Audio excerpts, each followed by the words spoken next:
Hello, welcome to the first part, preparation. Yes, this is the first step on our journey of enjoying the Bible with the author.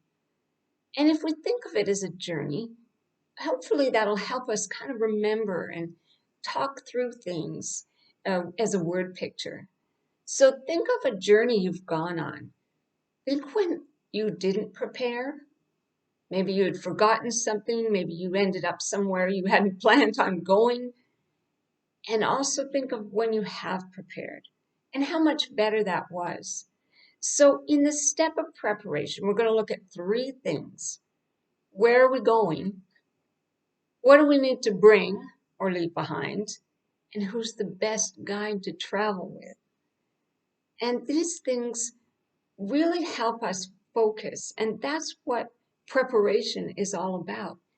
We want to connect with God and focus on why we're doing what we're doing, and that'll lead to how we can do.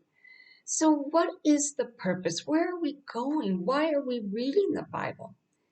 If you have a minute, I challenge you to put this video on pause and reflect on that. Even talk to God about that. Say, where am I reading the Bible? Why do I want to understand it? What's the point? And then just take me off pause. I hope you had time to talk a bit with the author, because sometimes we look at the Bible as a way to get us out of trouble, or a way to prove something, or maybe a way to feel better. I've done my Bible reading, check mark. There's a lot of reasons that we tend to gravitate towards. But here's the thing. When we really know the purpose of his written word, we're going to have so much better time.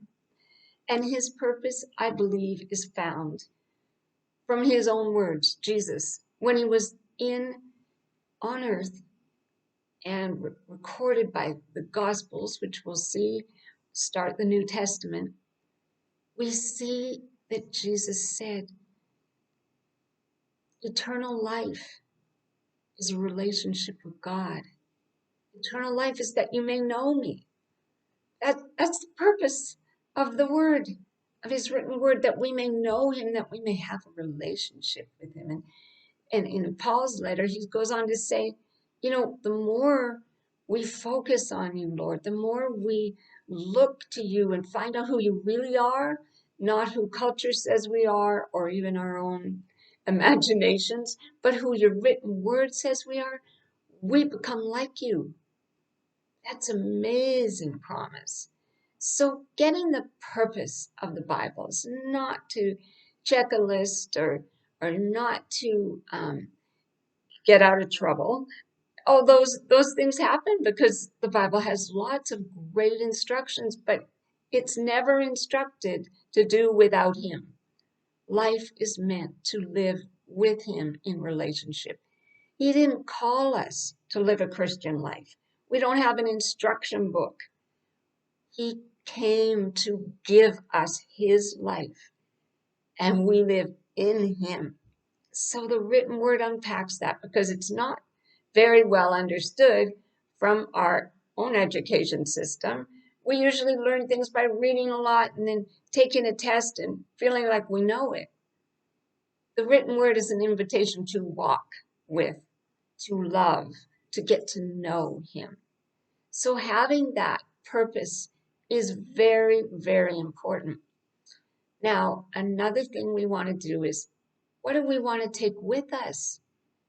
And what do we need to leave behind? Well, I think we need to take an open mind with us. And we need to leave behind preconceived ideas. So again, I invite you, put this tape on pause and write some of your preconceived ideas about what the Bible is.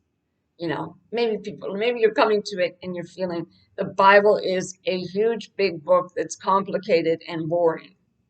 Okay? Talk to the author about that. Say, did you write all this so that I would be bored? Or whatever you want to write and talk to him about. I find my best way of communicating with God is to write a question in my journal and then wait for his answer. But words aren't everybody. Some people like to go on a walk and have their mind relaxed, and that's when they talk and ask questions. Some people like to draw. You don't want to see my drawings. So what we need to take with us is an openness to learning new things, to walking with him, to experience him, not just have some knowledge. Now we need knowledge, but it's not the end all be all. So we are preparing our heart to be open, our mind to be open, and receive from him, because he's given us his life, not a bunch of directions. And here's the most wonderful, wonderful part. Number 3. Would you rather have a map or a guide? A guide that's been before you, a guide that knows everything, a guide that Jesus promised would help us understand everything he said. Is that something you would like?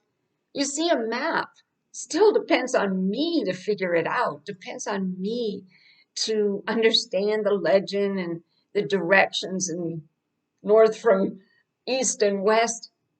But a guide is so personal and so loving. And that's our preparation.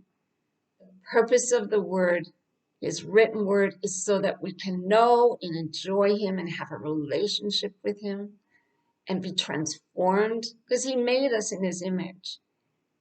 And then he wants us to travel with openness, humility, eagerness. Again, let him tell you. He will tell you what he desires for you to take with you on this journey. And then thank him. Jesus promised he would send the Comforter, which also is a word for a lawyer, a paraclete, someone that comes alongside and explains things to you. You will have a phenomenal time. But I invite you, take one solid week and go over these 3 questions again and again. What is the purpose? What do I need to take? And what do I need to leave behind? And who am I traveling with? Thank you. I look forward to next week. Please write in the comments, send me something in the contact. I love doing this journey with you.